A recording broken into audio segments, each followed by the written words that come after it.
privilege to be at Dr. Aslam. After I retired from IMF, this was the first place I was invited to come and give a keynote address.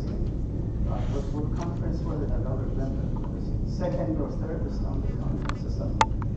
Anyway, and that opened my way to Malaysia and spent 7 years here. Alhamdulillah, very productive.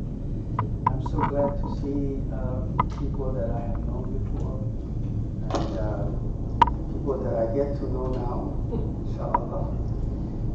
This is just a conversation, please. It's not a lecture. It's some thoughts that inshallah I'm sharing with you, and I hope that I get feedback from you.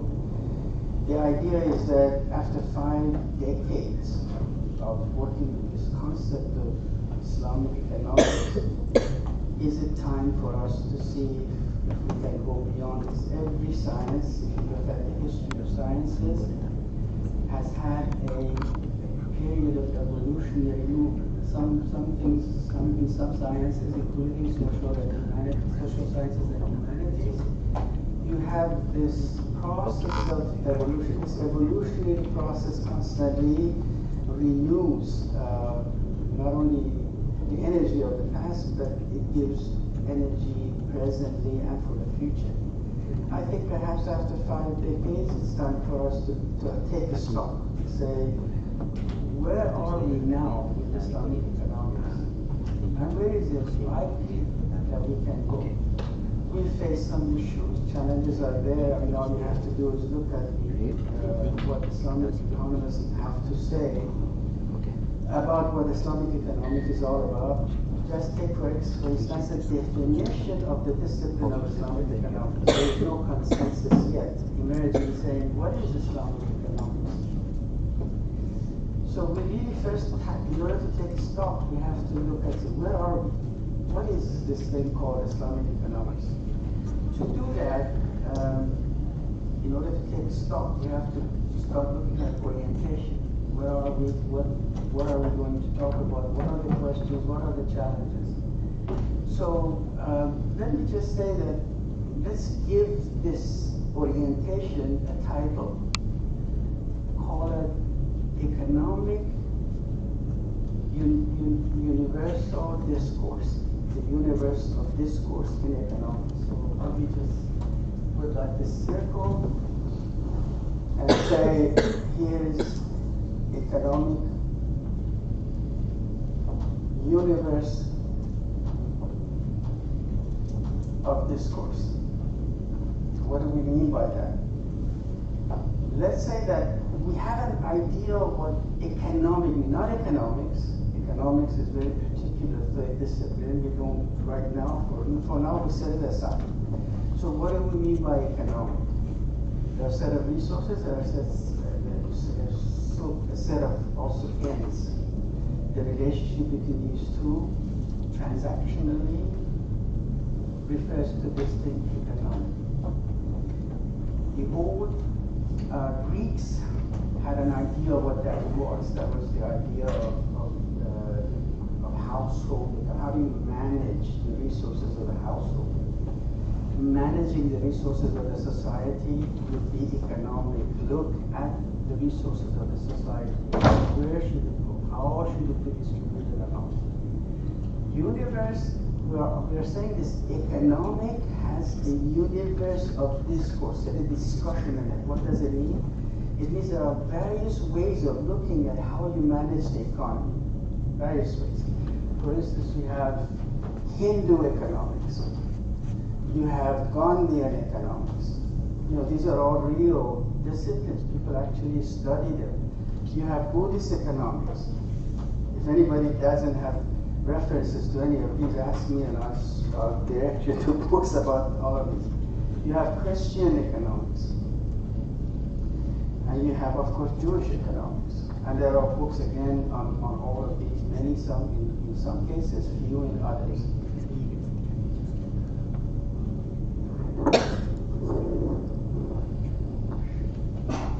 So all of these have a position on management of resources of a society. That's And because each of them has one, when put together, it's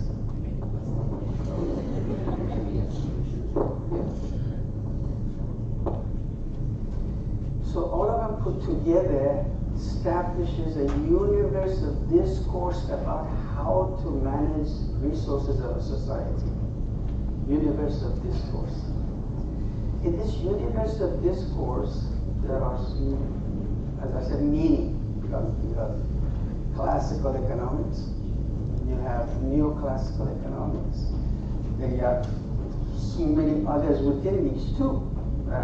Which is save time, I won't mention it, you already are familiar with it.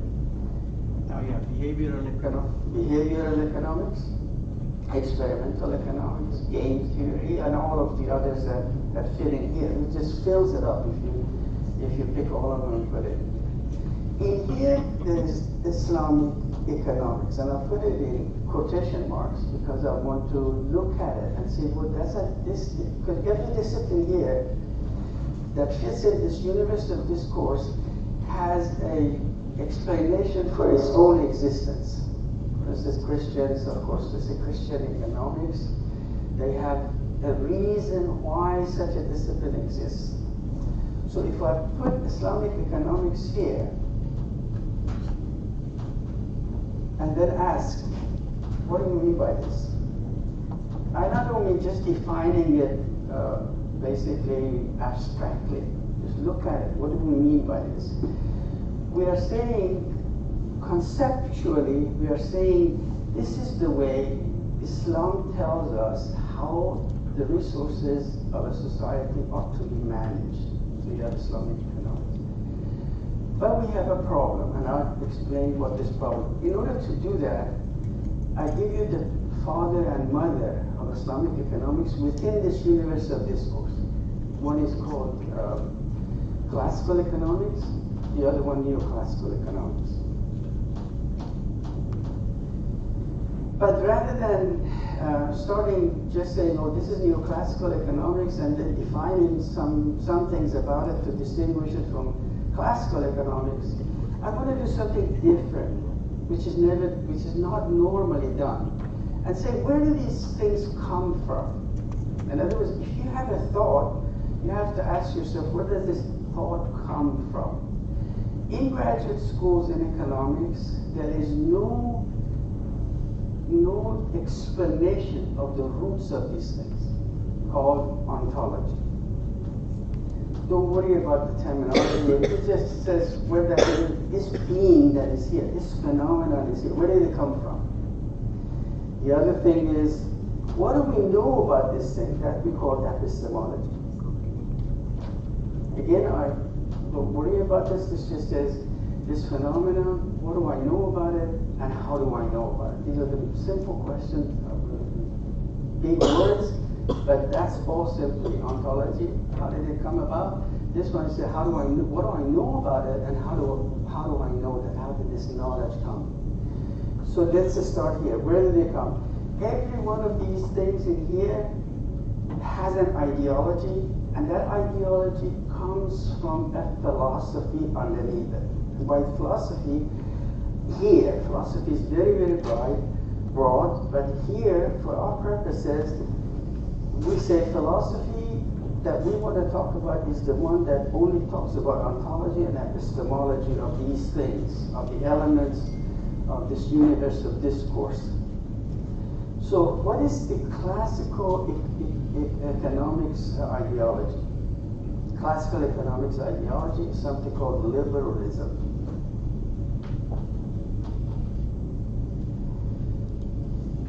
What about this one? It's called neoliberalism. Neoliberalism. And there's a major difference in this. This one, liberalism basically, fundamentally, talks about having the individual freedom guaranteed for everyone. And here it simply meant that every individual, again, I'm really taking a risk of oversimplifying everything. But here it just simply says liberalism, that the individual has enough freedom to do anything he or she wants to do with her or his resources, time, votes, whatever. They're totally unconstrained. So underneath this is something called individualism. What about philosophy? So we have ideology,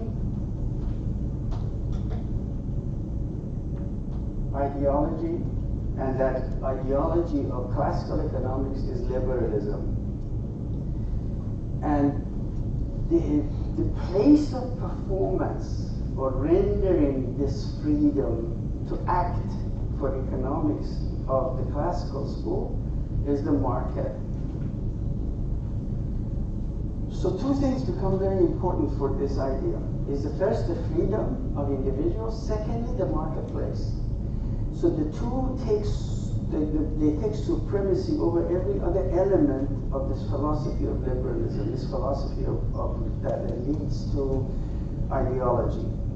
So this fundamentally then, what you have is liberalism becomes an ideology or philosophy that leads to ideology of individualism and market supremacy. The most important difference that we will see later with this is the following. That in case of classical economics, individual is free, but within a moral framework.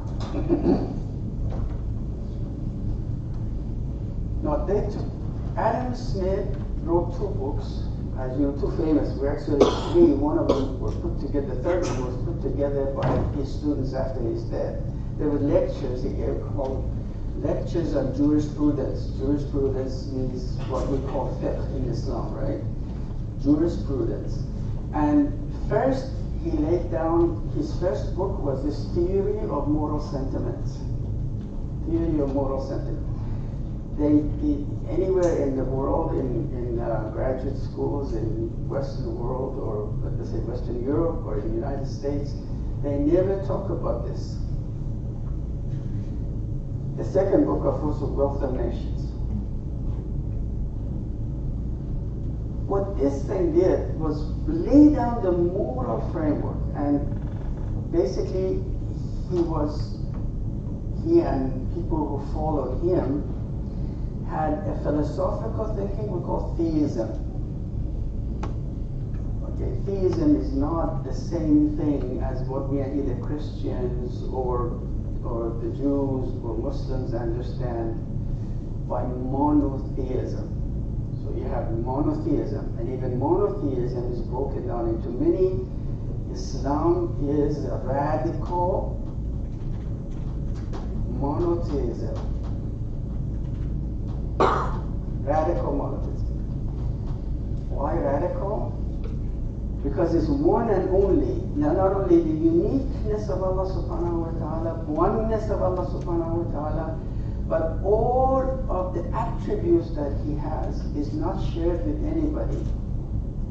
Some of the attributes, of course, are reflected in humans. For instance, I don't know how many of you have studied Sufism. Sufism basically is the idea of inculcating in individuals the implications of the names of Allah subhanahu wa ta'ala, so that this character building comes from this whole issue of becoming personally representative of the characteristic of Allah subhanahu wa ta'ala. So if Allah subhanahu wa ta'ala is al-Karim, an individual learns to be Karim. And what the Sufi imams or Sufi leaders or what we call the one that Murad and Sufis call it, the one that leads this, recognizes what the personality characteristics are that have shortcomings. And the shortcomings are translated in terms of the names of Allah subhanahu wa ta'ala. So the guy looks at you, very powerful psychologist, look at you and say, here you have problem here, so here is the name, go there and repeat it enough so you internalize it and it changes behavior. It changes, characteristics, strengthens some, weakens others, and so on and so forth. So, but here's a difference is that, for example, if you look at the theory of moral sentiment, he can't decide what is this theo, what is this thing that he's following. Sometimes he calls it the author of nature, with capital, author of nature.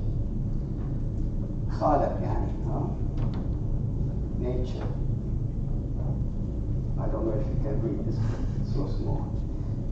Anyway, the author sometimes calls it God. Sometimes, although he has 5 or 6 different titles he gives this the being that he believes in. And he believes that this being has given rules of behavior to individuals that collectively establish a moral character for people who want to behave in the market and in the economic system.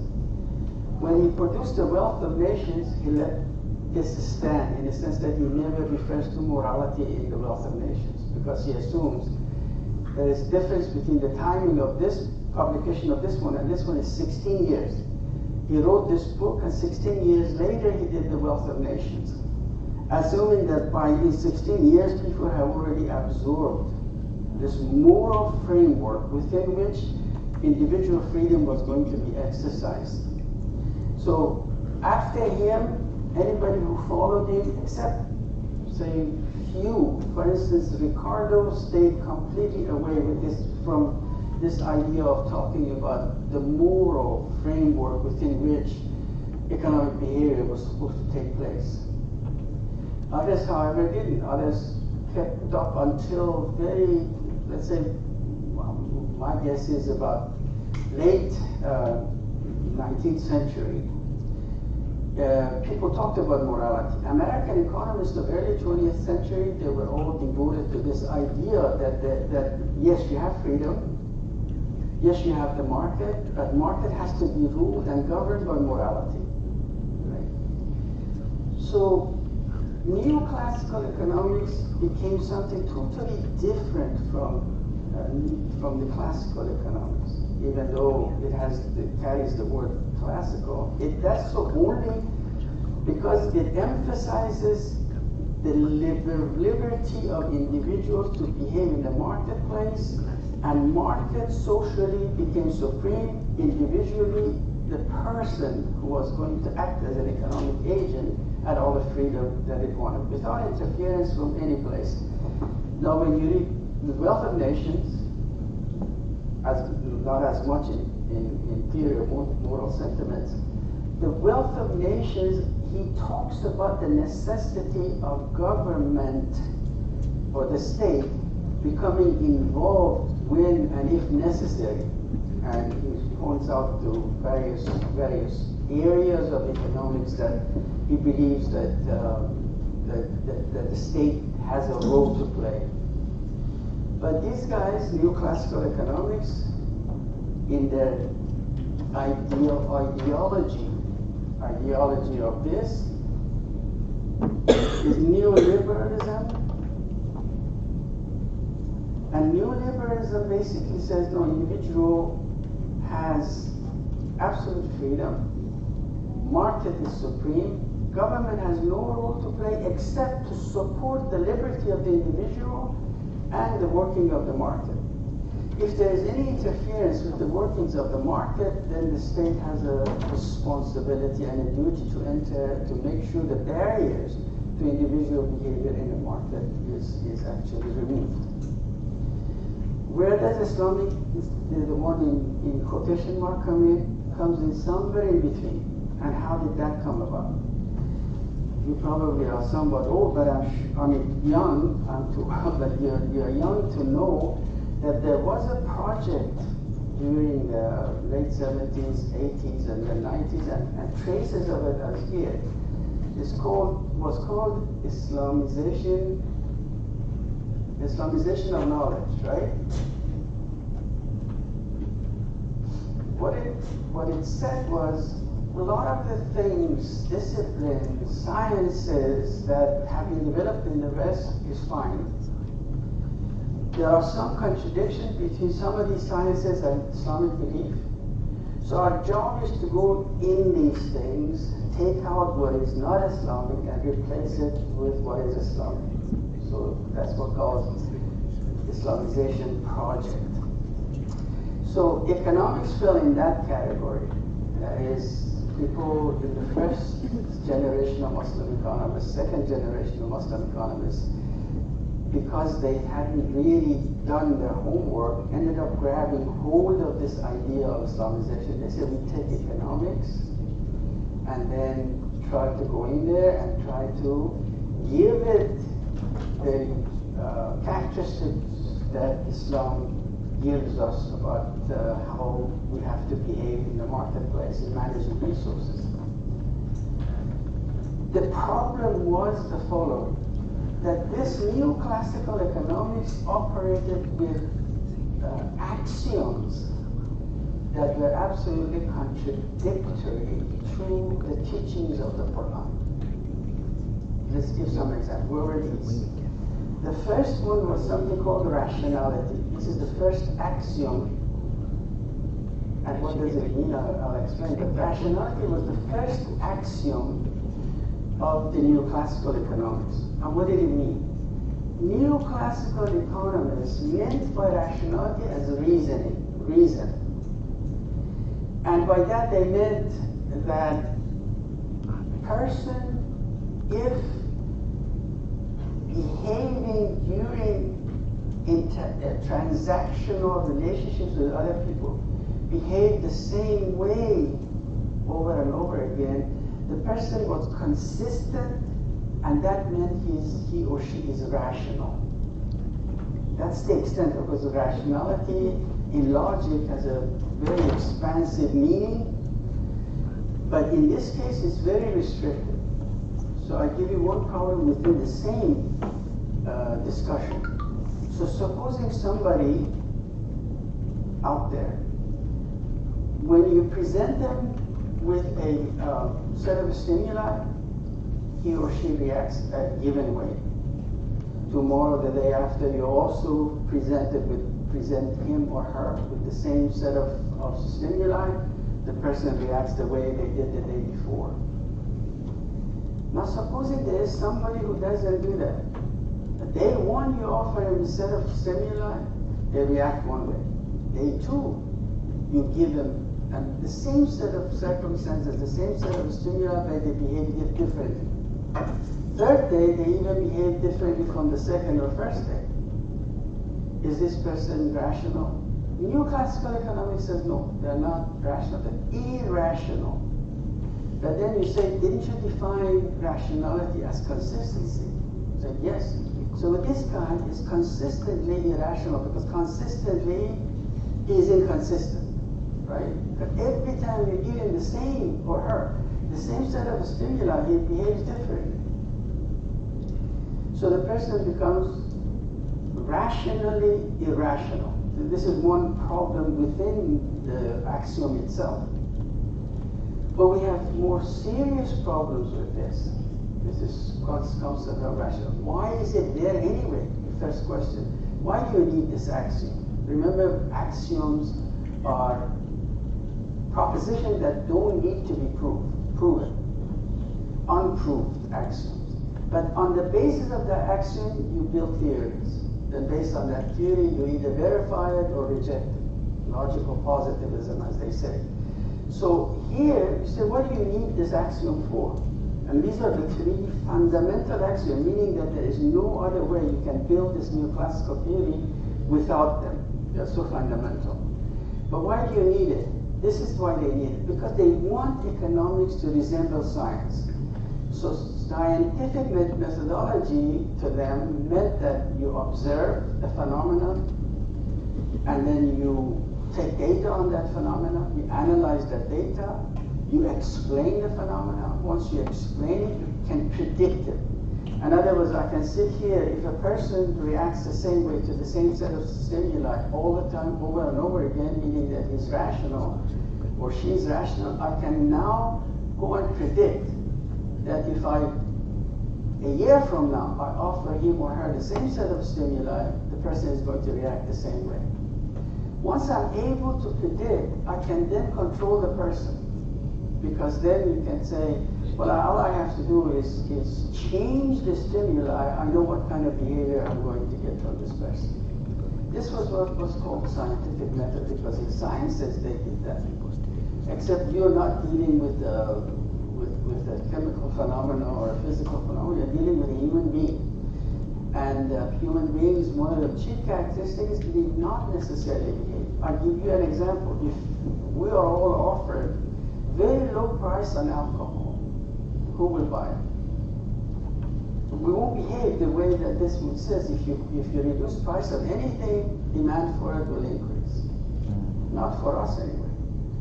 And you can mention so many other things that are outside of this framework of thought for a lot of people. There's problems with this is that unfortunately it also leads to so many serious problems, especially in neoliberalism, with its ideology that you basically have to leave people free, so the powerful become free to use most of the resources of the society. So the second axiom of this is called self-interest. Now I'm sure, inshallah, as you are listening, in your own mind you must have found already problems with the first axiom. This one is even worse. What does the self-interest mean? Basically, it means that a person or a human being loves himself or herself. Called notion of self-love. It's a concept that has been around since the Greeks' time, that human beings love themselves. And this one says because they love themselves, they behave in such a way to get maximum of their own interests satisfied. That's self-interest.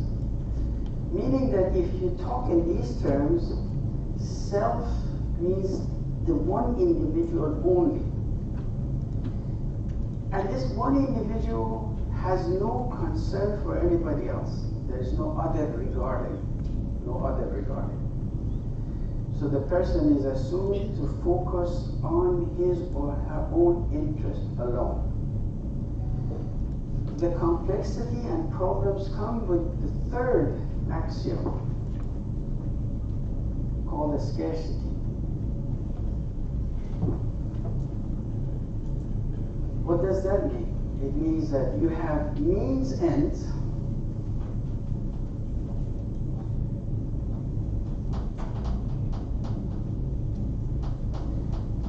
they say that the resources that you have to satisfy the desires, quote unquote wants, needs, all of these things are so many, and resources are so few, scarce, there isn't enough. They're so few that there is a problem in making decisions which one of these wants and desires and needs you're going to satisfy. If you are self-interested, and if you are rational, that means you're consistent, this means that what you do is make sure, because the scarcity is there, you make sure that you get the most you can personally for yourself to satisfy your self-interest. Implication, every time, everywhere, every place, you will try to get the most of what's available. And what you get, another person doesn't get. So this is called a zero-sum game. What I take, you don't take. What you take, I don't get. So what does this lead to? In order to satisfy this, we are in the same society. You and I are in the same place. You and I are facing the same problem. Not enough to go around. So what do I have to do? I have to compete with you in an adversarial position. I will never cooperate with anybody unless that cooperation means I can push my own self-interest out. In other words, get it to this point of having a zero-sum game. I only compete with you. I cannot cooperate with you. Because it doesn't fit here. Because if I cooperate with you and you end up with more than I, then I violated all of these rules on here. Because I'm not rational. If I give you something I have, it's a problem with rationality because I want from self-interest the most I can get for myself, so why should I give you anything? The result is a picture called model of man. I hate to use this word man only because that really means human beings. Model of man, but technically that's what they call it, model of man. The picture of this human being is one of greedy, acquisitive, competitive, and adversarially within the society. So the behavior is to take as much as you can. So the recent report is you have one individual with $130 billion of wealth. Please look at this number, $130 billion. $1 million put up maybe 2 inches will cover all of this area of the university. 2 inches, 1 million. So imagine 1 billion is 1,000 millions, and he has $130 billion. On top, and then FAO reports that $30 billion will wipe out hunger in the world, entire world. 30 billion. 2,000, according to Oxfam, 2,153 billionaires in the world have more wealth than 5 billion people. And then we talk about scarcity. Logically, you have problems.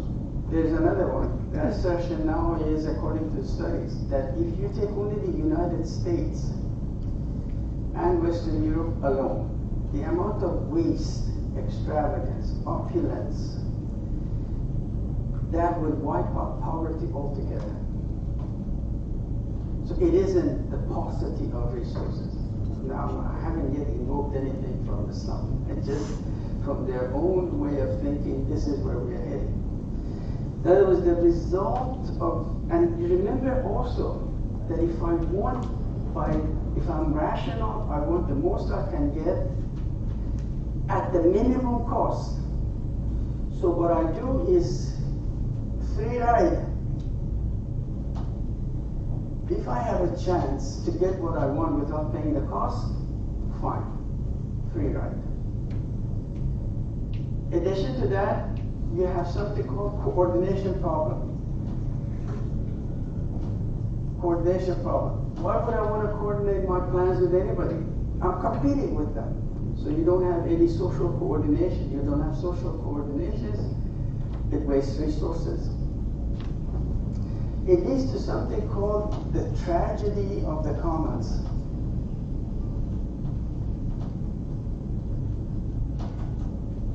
Tragedy of the commons basically means if you have a resource that belongs to everybody, and if everybody is rational, has self-interest, and is fearful of scarcity, what will they do? They basically destroy the common resources because they want to take and go. So pastures, for instance, that don't belong to anybody are ruined within a short period of less than a decade. That's called tragedy of commons. Wars. If you want to see a local example of tragedy of the commons, go downtown in Kuala Lumpur, that river, look how much junk there is. That's both free riding because I don't want to spend the energy to toss away my trash. And this belongs to the whole community.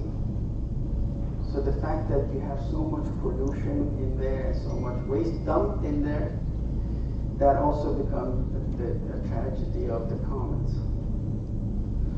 So these are all problems that's created. Right now you look environmental, and there is also this thing also called externality as well.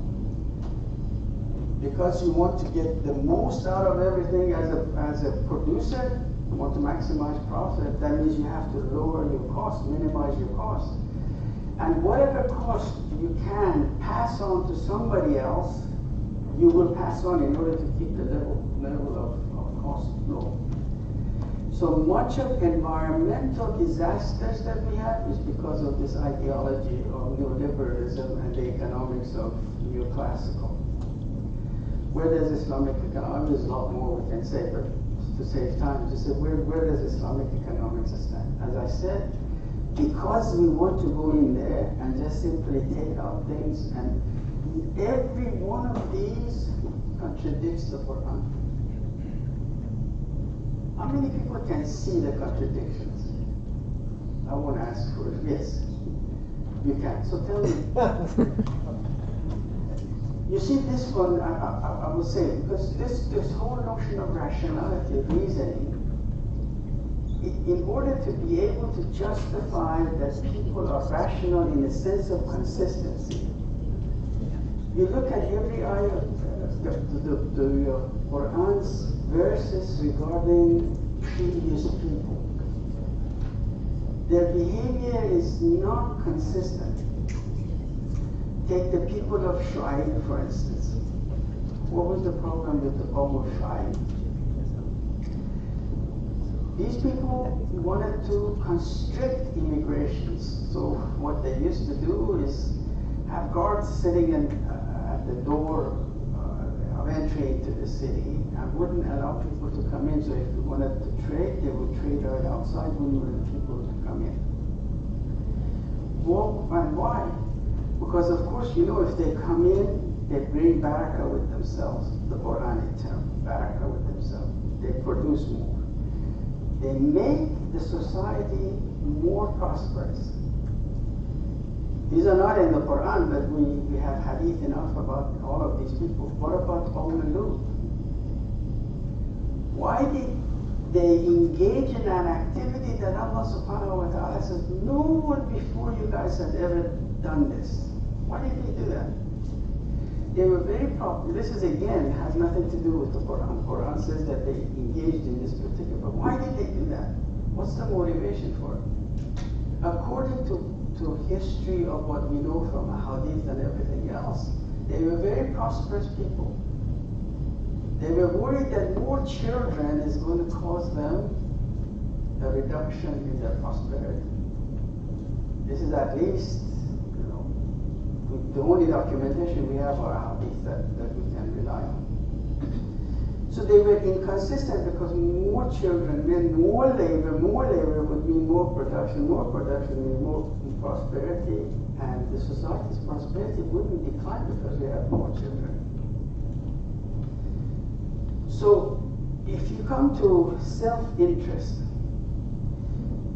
the Quran and the hadith of Rasulullah never contradict the idea that human beings have self-love. It is in fact fitri. It is part of the fitri structure of a human being. Meaning that you have to love. Otherwise, why we do all the good things hoping that we get reward in the next world? What Islamic economics tells you though, it says, first on rationality, Islamic economics says there's nothing wrong with that, being reasonable, because they translate rationality as being reasonable. That is, every time you're motivated to do something, it's based on a set of reasoning. They didn't take it further to say, that's not what this neoclassical means. It means consistency. But how many times you needed something for yourself and somebody else needed it, a family member, a friend, another Muslim brother or sister needed it more than you did? How many times did you give it to them? I'm sure you can find at least one or two instances in your life that you have done just that. Not only that, but much more. When you really didn't have time to help anybody, but somebody needed help and you did it for them. That would be irrational. Why would you want to do that? Because you want, the resources are scarce, time is scarce, so why should I take time to help somebody else? I need my own money, why should I help somebody else? So you're not rational. And you're not looking out after the self-interest. So right from the start, we create a problem for ourselves when we hang on to these notions that have this kind of logical structure in them. I will tell you what, at least from a position of looking back and saying, what have we done to ourselves? What have we done to this discipline? Should we go further? And if so, what do we do? This idea that there is scarcity is absolutely against the Quran. Why? How many verses in the Quran that says there is no scarcity? Why? Because Allah subhanahu wa ta'ala creates everything the qadar, meaning exact specific measure that a generation needs of resources, Allah provides it. So it's not a paucity of resources. Therefore, the scarcity is violated by leaps and bounds, at least from the Quranic point of view. So if you drop these, all of us, let me just spend a little bit of time on this self.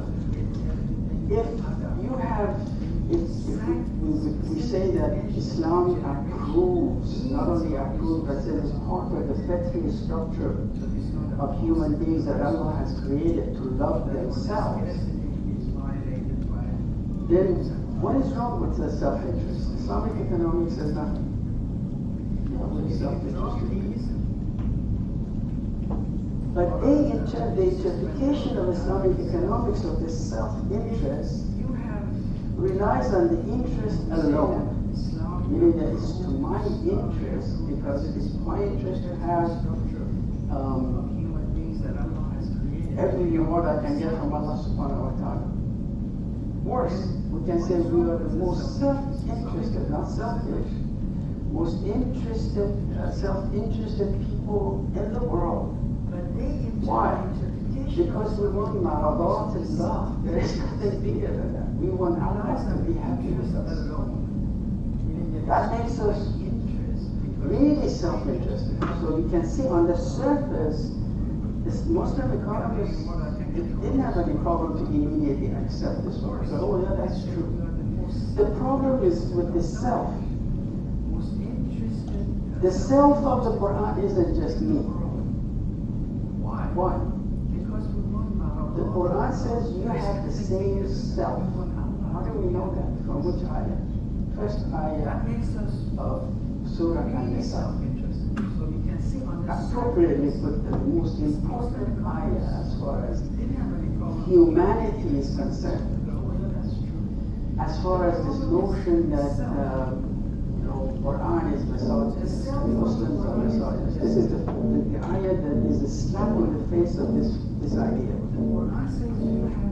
That says basically that you come from nafsin wahida. So it's no nafsin wahida. So is nafs masculine or feminine?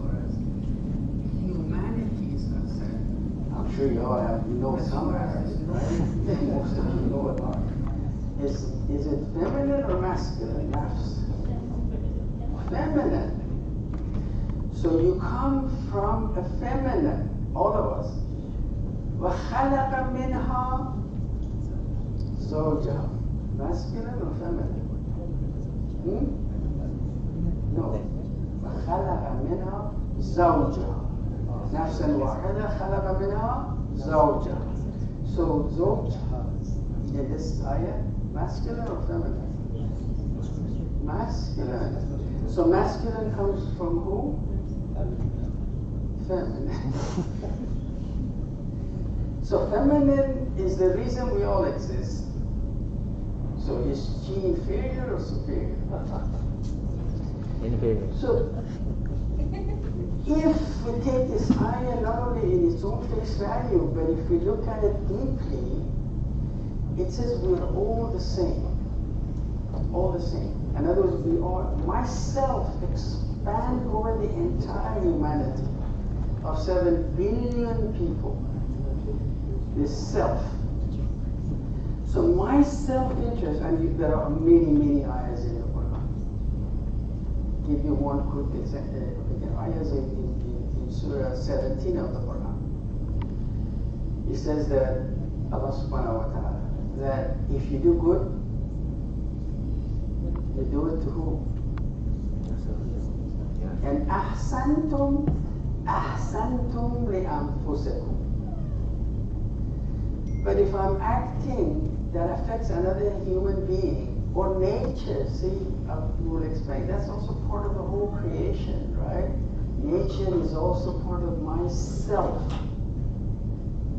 So if I do harm to another human being, Allah says, you have done it, and ahsantum li anfusikum, wa in asa'tum fala. Meaning if you do good, well, if I do good, I'm doing it to somebody else, right? So you're doing it to yourself. So the other, there is no other, that's me. I hurt that other, I'm hurting me. So in Islam, there is no word, there is no concept of the other. It's just all of it self. So if a person is going hungry, who is going hungry? The Quran says you are. Maybe you don't know it, but you are. So in this case, if you take this self-interest in its first meaning, that Islamic economics takes, you run contradictory to the Quran. If you accept the scarcity, you violate the Quran. You take rationality as consistency, you run against the Quran. So if everything is against the Quran, what is this Islamic economics?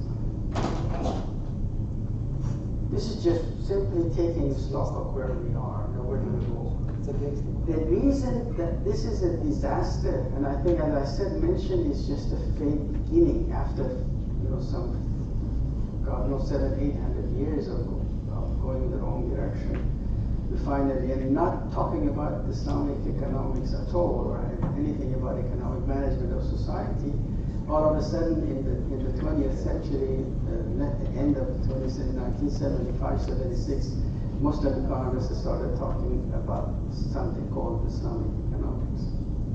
So they had to come up with something, and they did, and alhamdulillah wa shukra, we now have a groundwork where we say, from here on we're going to go further. But how do we go further? We know this isn't working. Why isn't it working? The biggest evidence is, as you know, finance is embedded in an economy. So is Islamic finance a good thing or a bad thing? Has it done what everybody was expecting? Should I ask for a show of hands? How many people think it has? How many people think it hasn't? Just say it hasn't. But why hasn't? Why is Islamic finance going in such a bad direction? Why is it not doing what it is supposed to do? Because it came out of a mother called Islamic economics. So I'm to be blamed as a first generation of Muslim economist. Dr. Aslam, the second generation. Dr. Maya, the third generation. You guys, fourth generation. So, what we have to do is start thinking, what do I do with this fifth generation? What do I tell them? I mean, you sit there and talk about Islamic economics, and they hear, I have had so many students that have just dropped this whole idea of studying Islamic economics. It's better just go and study traditional economics, because that's all I'm getting. So what do I do? Let's take 5 minutes break, and then so I can clean the board and stuff.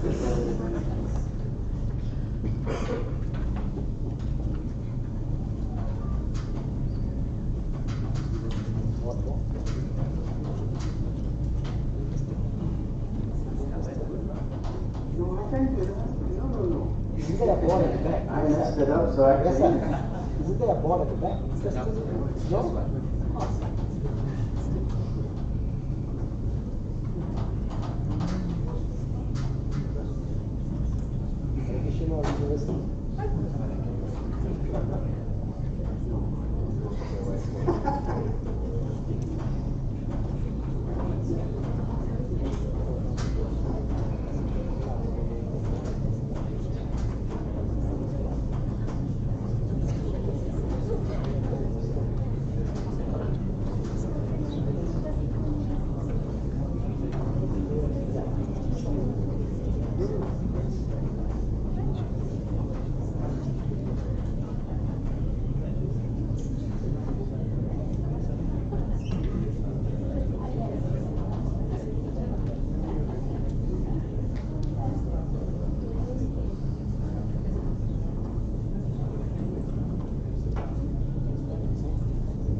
Before I go on with this nonsense, can I ask if there's any questions, any thoughts, any comments? Because we're going to take a big leap, and it has no, as I said, I'm not insisting on it. It's just ideas I'm putting out for you to look at, evaluate, comment, and criticize. So if you have anything, if things are not clear, or if you think they were wrong, please let me know. So, because what we're going to start is the following. Yes, please. Thank you very much, Prof. Abbas, for the wonderful presentation. I think it is only you who could get more than 100 people on a Friday afternoon to listen. It's Allah. To listen to a discussion basically on the need to develop foundations and philosophy of Islamic economics, if I understood the main points. We need to have a serious discussion, debate on, and consensus building on the central concepts that form the foundations of Islamic economics. And I just want to share with you, we do have on Facebook, those who are following this, a group of us that we call it Malaysian Islamic Economics Network. We've met a couple of times, colleagues from USIM, from College University Islam Selangor, UKM, and I think one more university slips my mind. But when we met, we all agreed that for this first 6 to 8 months, we want to spend time focusing on developing a philosophy of Islamic economics. So really, I think today's session, it just hits right on the nail, and we look forward to the second whiteboard to see what you have to That's say. the one I'm begging your indulgence with, because if I say things that you may disagree with, but please let me know.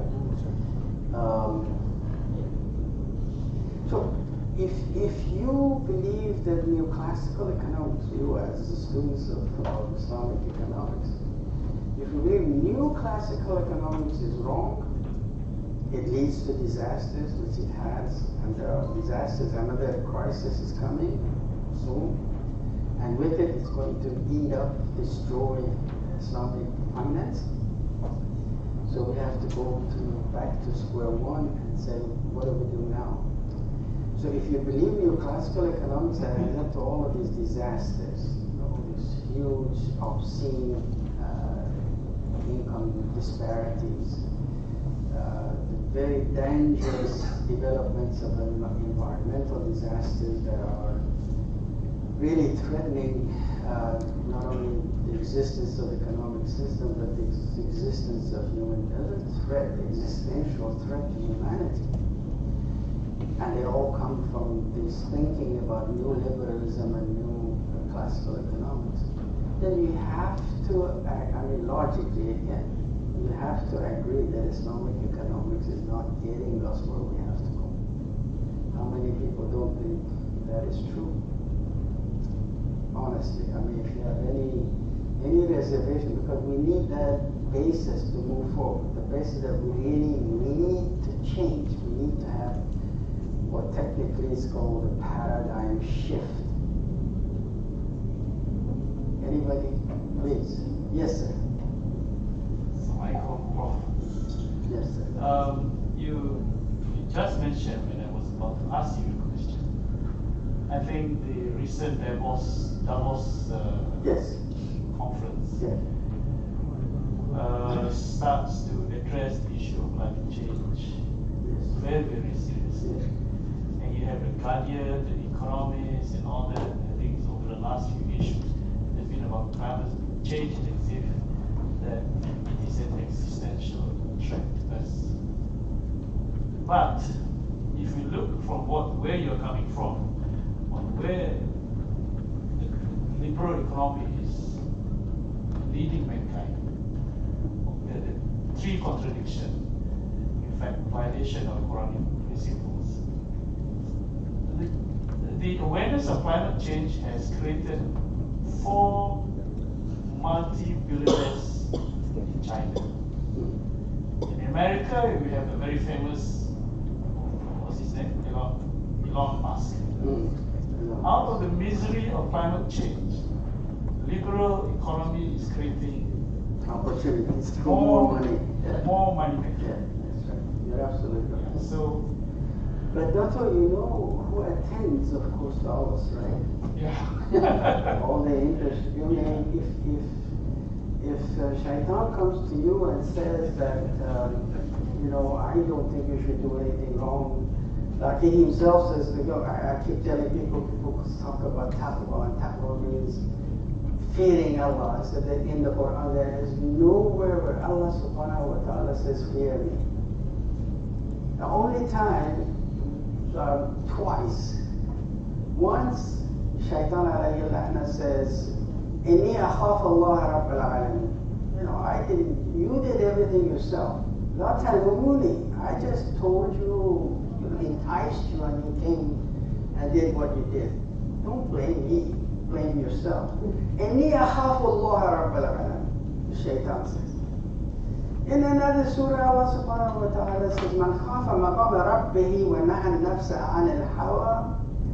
Basically, whoever fears maqama rabbihi. What's maqam? Is a place you stand on, right? Means relative to Allah subhanahu wa ta'ala, we all have a position, right? If I am afraid of losing that position or doing the wrong thing that displeases Allah subhanahu wa ta'ala, I should fear the loss of that position, right? This is what that ayah means. Taqwa, of course, has a different meaning than what it's usually translated as. So, basically, we have this shaitan coming to you and say, I don't think you should violate Allah subhanahu wa ta'ala's rules. In fact, I never do it. You believe. The same way that all of these people who were in Davos, who go to Davos, are masters of industry. They're all billionaires. And they worry about the problem they have created. And they want you to pay the taxes so that they can clean the mess they have created. So you have to say, wait a minute. You helped enough, so stay out of it and try to find another solution. Yes, sir. Can I just make a comment to that point? I just spent 6 weeks in Cambridge. 6 weeks in Cambridge, the Cambridge Sustainability Program. And they will talk about everything except the role of finance. The real driving fear of climate change is the loss to the finance industry, to the banking industry. They are not doing it out of the benevolence of wanting to save mankind. And you can go back to the 1991 paper by Larry Summers. Something atomic energy. It's an IMF paper. Yeah, I know. Where it says it is far better to dump toxic waste in the underdeveloped countries. It's a World Bank paper. It's a World Bank paper. Yeah, that's right. IMF has done enough damage to all this. So I think we have to be very circumspect as we look at all of these things, and not to be enticed by how how clever or how much money that they are making, because that is not the measure. motivation is the insurance sector is freaking out Coming to you and saying, because of the losses I don't that think they're you taking are. on climate losses. At 1.4 degrees more of increase, the reinsurers have said we are no more prepared to undertake insurance. When the reinsurers do not want to take it, you see the collapse of the insurance. When the insurers collapse, the banks cannot now reshift everything up. That's what they're fearful of. They're not fearful about whether the African guy dies or the Vietnamese at the bottom. That's the reality. Thank you very much. Anybody else? Yes, sir. I just want to bring it to the academic context. The discussion, the commentaries were very much practical side, and I value that. The one that I'm most concerned is your take on Islamization of knowledge. The overall message, from what I have understood, whether it's rightly or wrongly, it's up to you to correct me if I'm wrong, is that the Islamization of knowledge itself is the culprit. For you say that Islamic economics is one that is born out of the Islamization exercise. And thus you say is the sifting, crafting of taking out what harm conventional economics has and bringing it, infusing the good part of Islam into the present discourse of economics is something problematic, because that is very much the method applied in Islamization of knowledge. So for that reason, now where is Can I that? answer those two questions you have in there, and then we go to the third one? Because Just to finish it off. Because as much as I know, Al-Ghazali's way of Islamizing philosophy was very much the case of cleansing taking out what's dirty and bringing all the good stuff into. no, you didn't. Let me Okay. disagree. But anyway, I mean, Then if you're finished, then I can go. Otherwise, please go ahead. You're done. There were three issues. First of all, Ghazali didn't do that at all. But anyway, let's set him aside. For the time being, this notion of Islamization, I never said anything that it's Islamization is a culprit. That is your interpretation. And then I didn't consider entire knowledge. I said economics. I mean, that's my field, and that's where I'm really focusing. I never know Islamization. Anybody who wants to do Islamization is fine, as long as it solves problems, as long as it gives you the tools you need to solve your day-to-day problems. Whatever Ghazali did, it's just whatever they want kasabtum, fine, and whatever they kasabtum, fine. But right now we are facing day-to-day problems. We have not been able over 5 decades to provide policy guidance to governments how to make policies to solve our everyday problems without having to go. And then secondly, I would agree to having Islamic economics if we didn't have a better alternative. That's my whole purpose, to say, here it is, you look at this, if you accept it, well, let's go this way. If not, alhamdulillah, let's stay with this. You have to agree, Islamic economics and Islamic finance haven't been able to do what we're expected of them to do. Islamic finance has become, people say, well, it's just like the conventional finance. But what's the difference? The conventional finance, which is based on neoclassical economics, shifts risk from the person who has the money to people who don't have it. Transfers the risk at best, but shifts it altogether when there is a chance to do it. But just like we were saying earlier, the foundation of the idea that Islamic finance is not about risk shifting or risk transfer, but it is about sharing the risk. Is the ideas we had earlier, we discussed that, look, when I talk about the self, it's not just me, it's everything Allah subhanahu wa ta'ala has created. There is this saying, I don't know what to call it, but you might have heard it. at least it's from Islamic philosophy. It says, لا يصدر من الواحد إلا الواحد. Have you heard that? Has anybody heard it? Translation of this as from an entity which is united, nothing can come out except the united thing. This is a qaida, philosophical, logical, right? That you cannot have multiplicity of created things from one creator. This, in fact, is so important that it is now a corollary of the notion of at-tawheed. Allah subhanahu wa ta'ala is one unique creator. Everything He creates is one unity of creation, which is consistent with the verses we were talking about, that Allah subhanahu wa ta'ala said, "We created you from nafsan wahida." And then later on says, don't look at this multiplicity of aqail and shu'ub and colors, and all of that is nothing, just one creation. That's where we are one. So if I'm one, I have to share things with myself, don't I? I can't have a zero-sum game.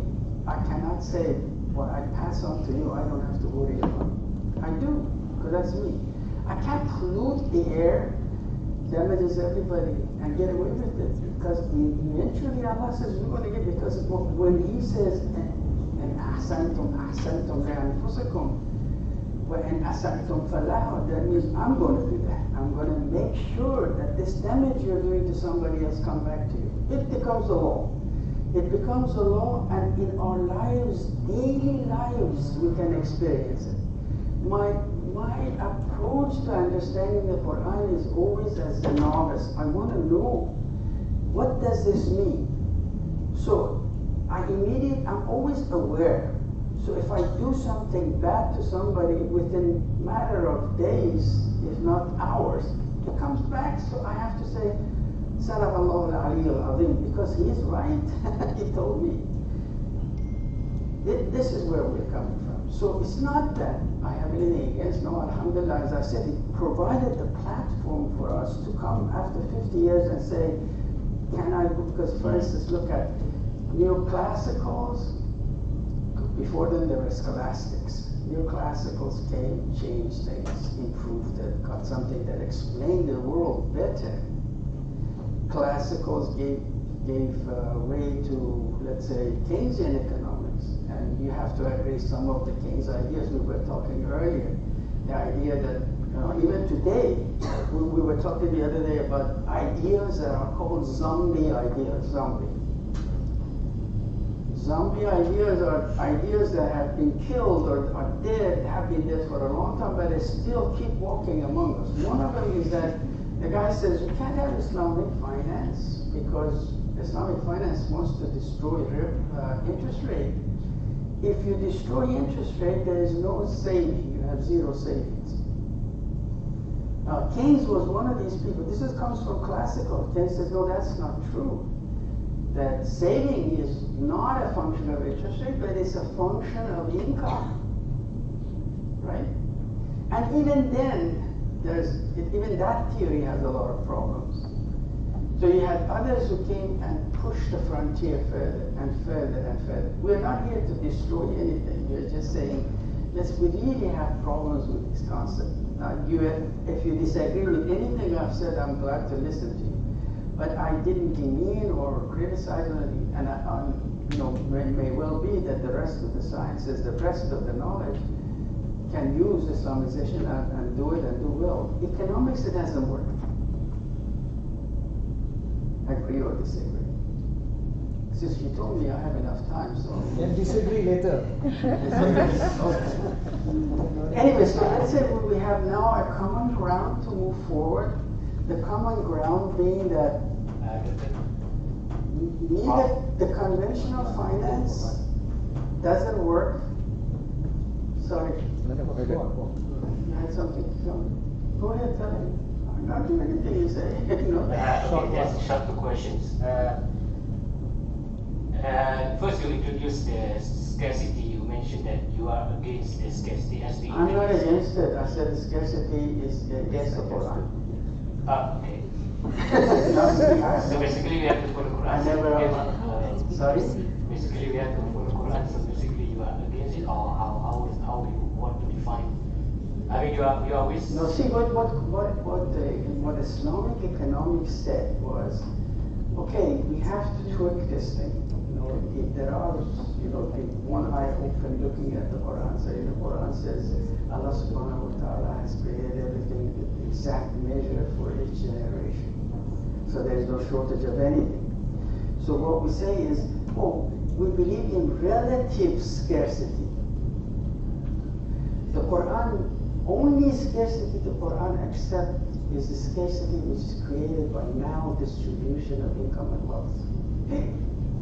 Only. It is not created because Allah subhanahu wa ta'ala hasn't given us enough resources. Has. We create scarcity by doing what these guys are doing now. So, 130 billion, and you only need 30 to wipe out 100.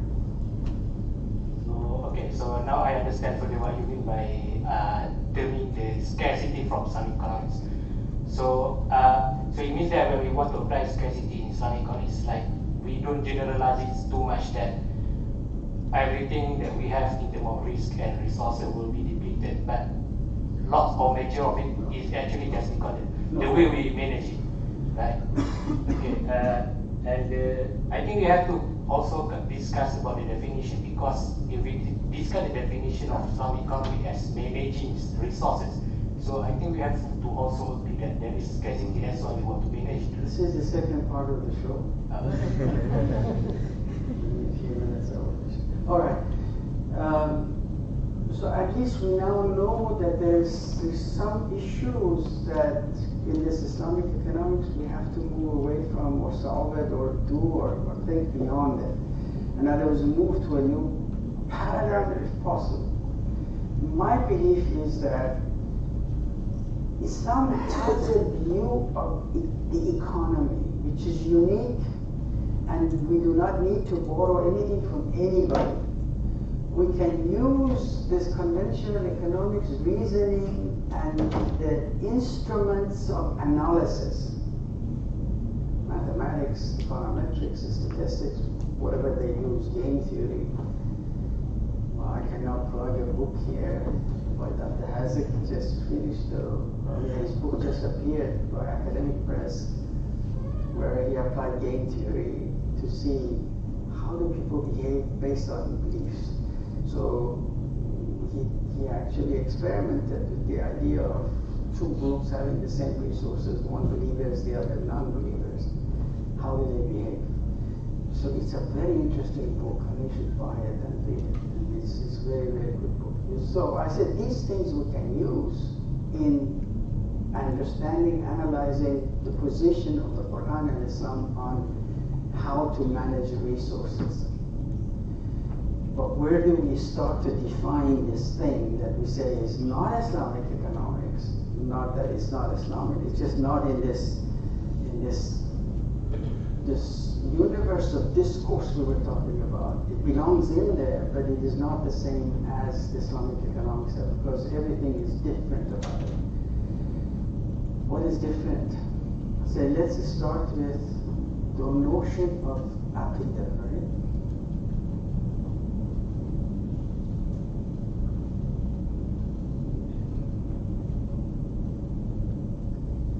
So what do we mean by aqidah? There is let's say, a circle that is completed with elements. These elements revolve around one central concept called at-tawhid. And that means that basically you have the axis of the aqidah is at-tawhid, and we basically say the uniqueness and oneness of Allah, and Allah is omnipresent, omniscient, all of that. He's all powerful, all of them. From Tawheed, we said the creation that comes from that one Allah subhanahu wa ta'ala as the creator is also one. Meaning that it's interrelated. If you cut a tree down, it isn't costless. More and more people are saying, listen, vegetables talk, they get depressed when their owners, for instance, you're raising a flower in your house. We talk to Chinese who raise these, what do they call it, bonsais. They say they have feelings and they really react. This is nothing new for us because it's in the hadith of Rasul sallallahu alaihi wasallam, it's in the Quran. So they're all one. The whole creation is one. And if the creation is one, the way one approaches management of resources, which includes both humans and non-human nature, has to be different from what we have from this conventional way of looking at things. How are they different? How would it be different? How do we behave? What is this whole satellites of ideas that emerge from At-Tawheed? Now, of course, At-Tawheed is the access, but here you have messages from all the prophets. We have prophets, and we have messengers, and we have prophet messengers, and you have accountability. Do we or are we not? Ma'ad, what's ma'ad? Accountability. That's where so you rise up from what for. Say Allah is going to ask you a question. But why? Because that question will determine on an accounting sheet whether it's a debit or a credit. So it's the day of accountability, the day of judgment is the day of accountability. So everything we do, we are accountable for, whatever, little or small. Zarat al-Misqal, right? Misqal itself is very little. This is a zarat of that Misqal. It's that even very, very small. So you have these satellite ideas that revolve around the axis of At-Tawheed. So what does Aqidah do for us? Supposing for a minute, which is a very strong assumption, but let's for a minute be very hopeful and say, all of us have not only confessed and professed to this, but we have internalized it inside us. Well, I know I'm standing here, I know Allah subhanahu wa ta'ala is here, that He's observing, He has power, and I can't blink without His power. I know we say that's laqlaqa of the sun, they call it Arabs. We just say it. Most of the time we don't really act like we believe it. But let's for the time being believe it. What does it do? It creates things called concepts. In Arabic, mafahim. Concepts. Like what? Let's say that I, again, 100% believe in that. I have tawakkul. This is one concept of tawakkul. What does that mean?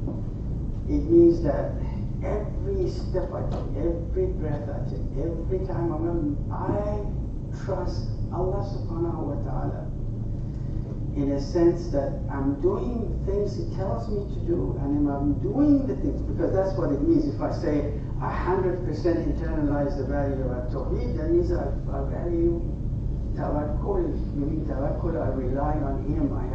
What does that mean? It means if I believe in this, I don't have reliance on anything or anybody else. What does this give me? Self-confidence. What does that mean? It gives me serenity. I mean, I'm very hopeful it doesn't, because I'm not one of those lucky people. But anyway, if it gives serenity, it also gives you tranquility. So what does this do? Combining these things gives me something called spiritual capital.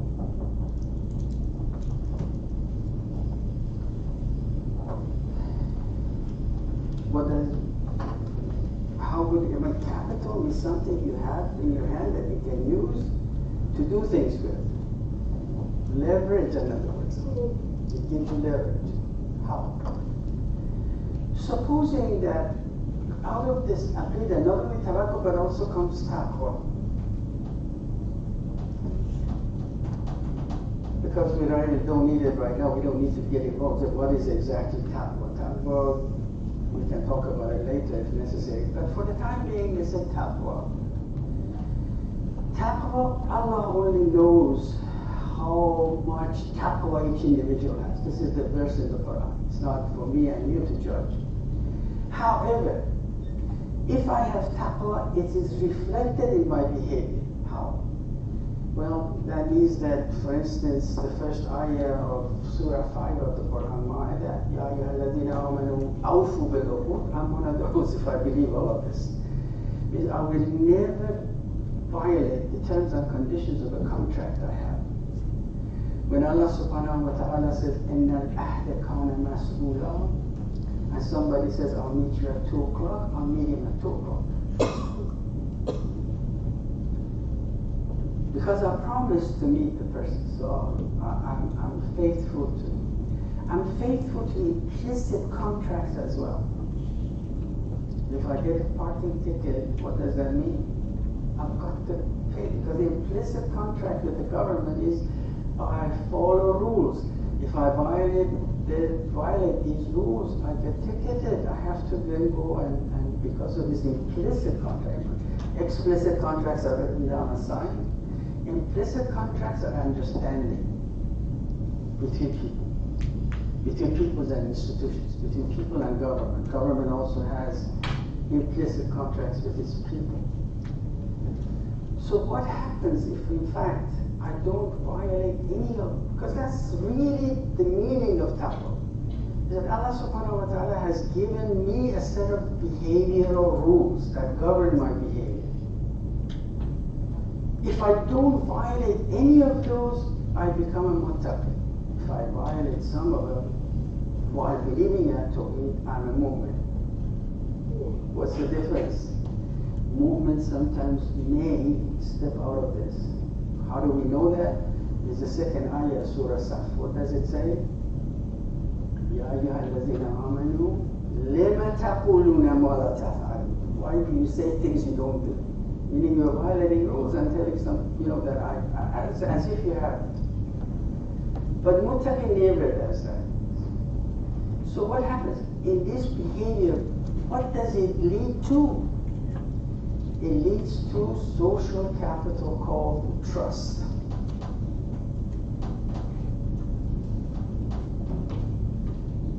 So when you have a critical mass of people who actually believe 100% in Tawheed and behave according to the rules that come from Tawheed, then you have a society, one element of social capital is trust. A trustful society, people trust one another. What's the economic implication of when people trust one another? There is something called transactions cost.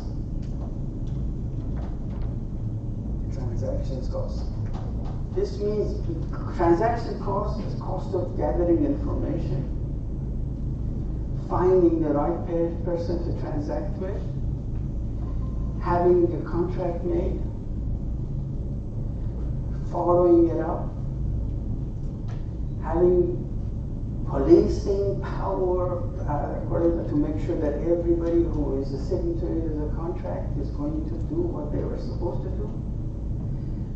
Then you have indemnity issues after the contract performance. If somebody's, you will also have insurance to make sure that the contract goes through. You also have lawyers to make sure that you draw up the right kind of contract. All of these are transaction costs. But supposing we trust each other, that once you say, I'm going to perform this way, to this level, and all of that, we actually do it. This transaction cost drops very drastically, but what will it do to the economy? Makes it efficient. Because you don't need lawyers anymore. Because if the guy says that, you write down that I'm going to do this thing for, let's say, paint your house, he's going to do it. No doubt. I don't need lawyers. I don't need complex contracts. It may be some, let's say, force majeure things that make contracts non-performable that have nothing to do with me or my fees or anything.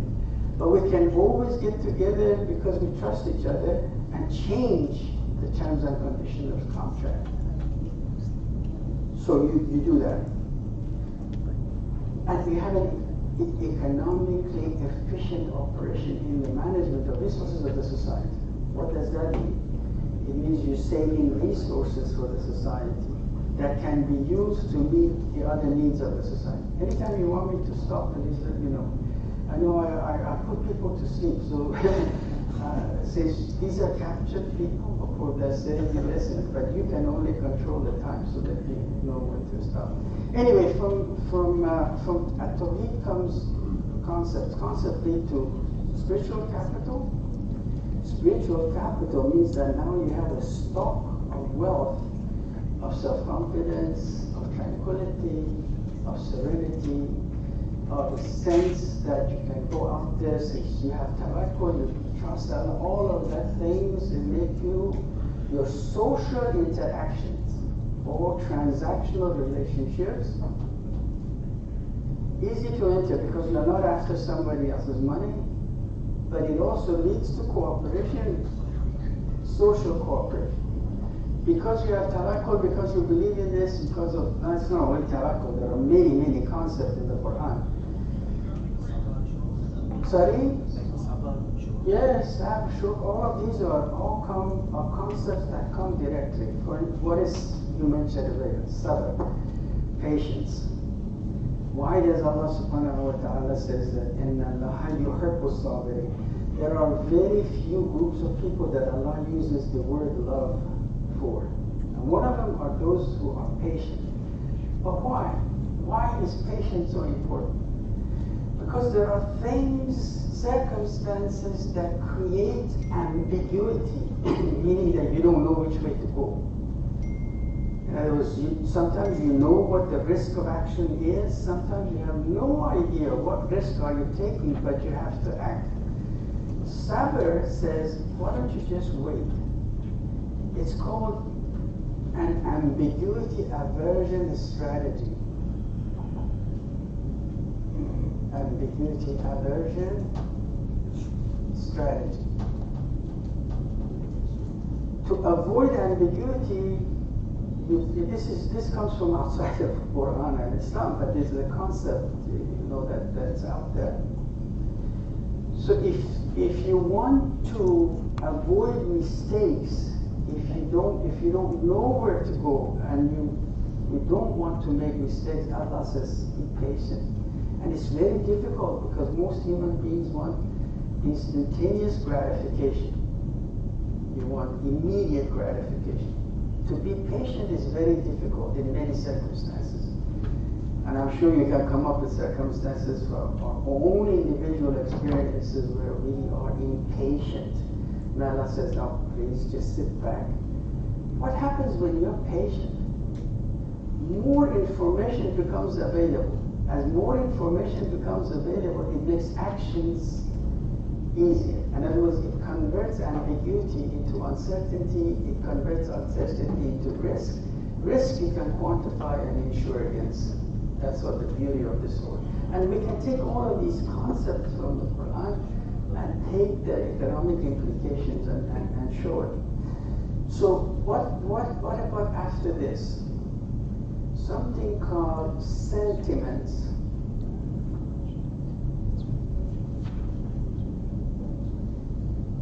This is the point of decision action. And we have to explain decision action points. What are sentiments? In Arabic, a sentiment is a hiss, plural of it is ahasis.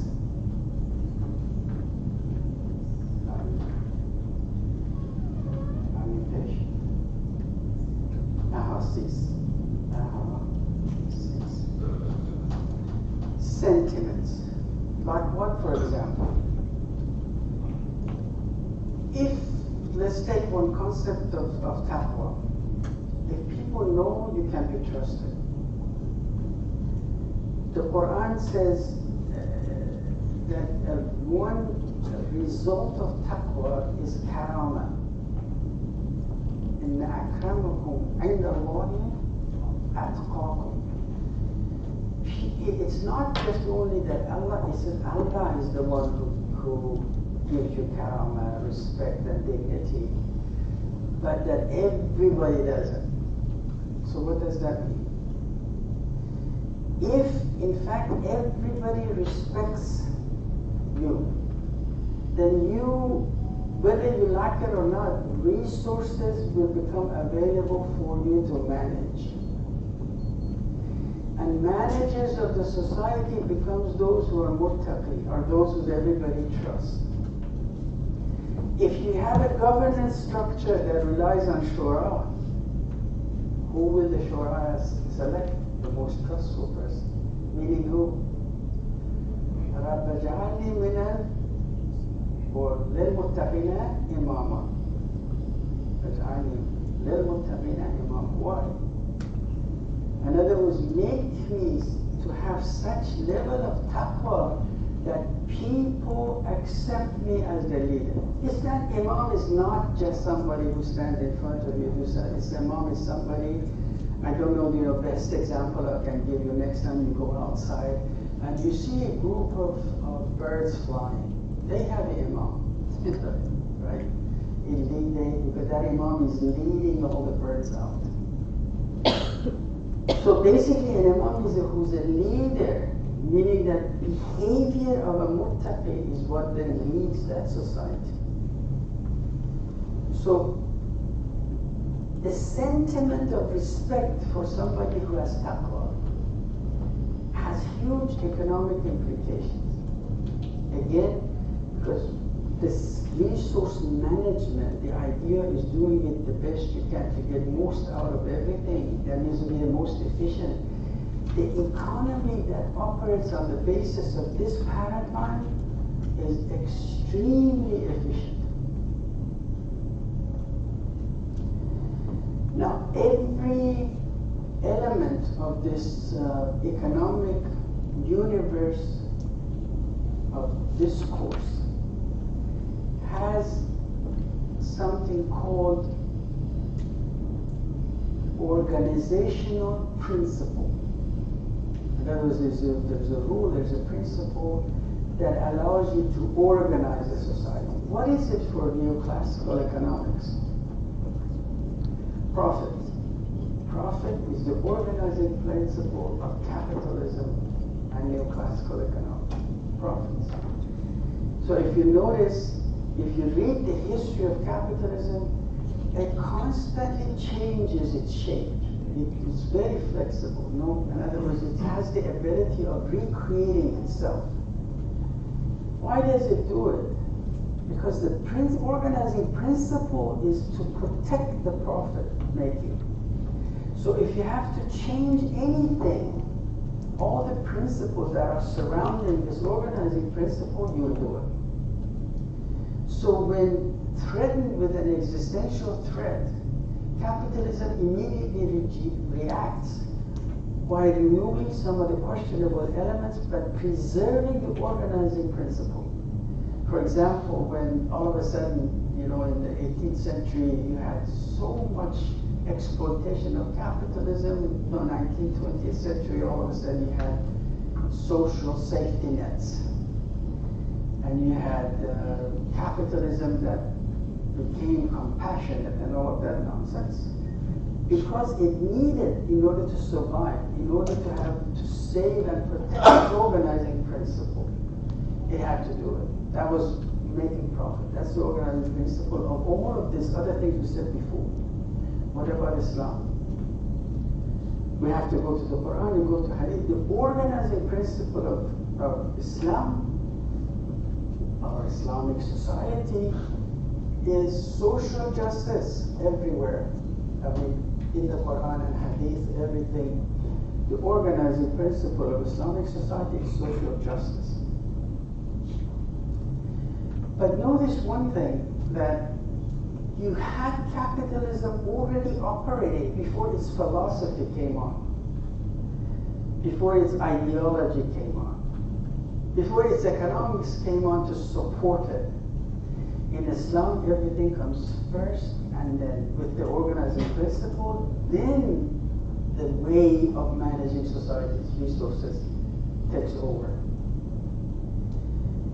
What do I call now? At least you now see the elements, the philosophical, which is the ontology we have already thought. Where does it come from? This is how it came about. And basically, the idea that epistemology is the way of knowledge, which is the Quran and the Hadith. We can talk hours about what it takes to explain those things. And alhamdulillah, we were so rich in philosophy. We have one of the stars of the field of Islamic, he's a national treasure in Najib al-Attas, Allah yahfizhu. And then come Sayyid Hussein Nasr, alhamdulillah, Shaheed Muhammad Bakr Sadr, who has, we were talking about this, the philosophy of Islamic economics. Before we can get there, we have to have a knowledge of Islamic philosophy itself. So, but you know, if you do this exercise like I have done, getting curriculums of all universities in the world that offer Islamic economics, there is nothing about Islamic philosophy. There is nothing about Islamic history. We have, for some reason, we have immunity to study our own history. There's no Islamic history in Islamic economics curriculums anywhere in the world.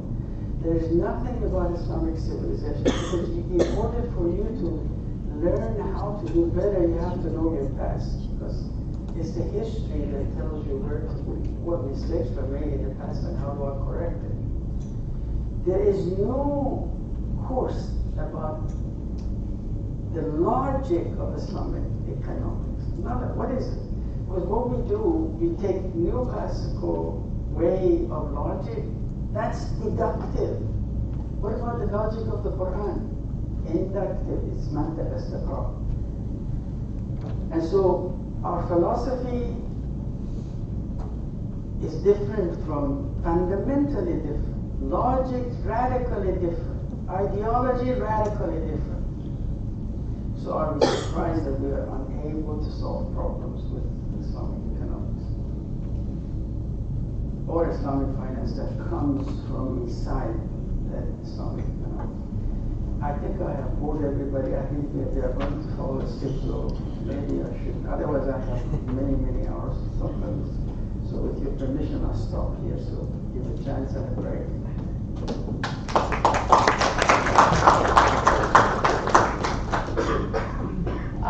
Thank you, Prof. Dr. Abbas. Where do you want me here? Maybe there. What is it? Is there any more time for any Q&A? Basically, we'll skip the Q&A session. Any couple more questions? Anybody? Okay, perhaps. I think there are a few questions. Maybe. You can have more than a couple, please. Assalamualaikum and thank you, Dr. I'm Khairi from UTM. So, since you have touched something on Sufism, Prof. Hussein Nakib Al-Attas mentioned on Tasawwuf as the practice of Sharia and the makam of Ihsan, which is as Allah sees us. So, I think it is nicely correlated into your explanation today. So, thank you for that.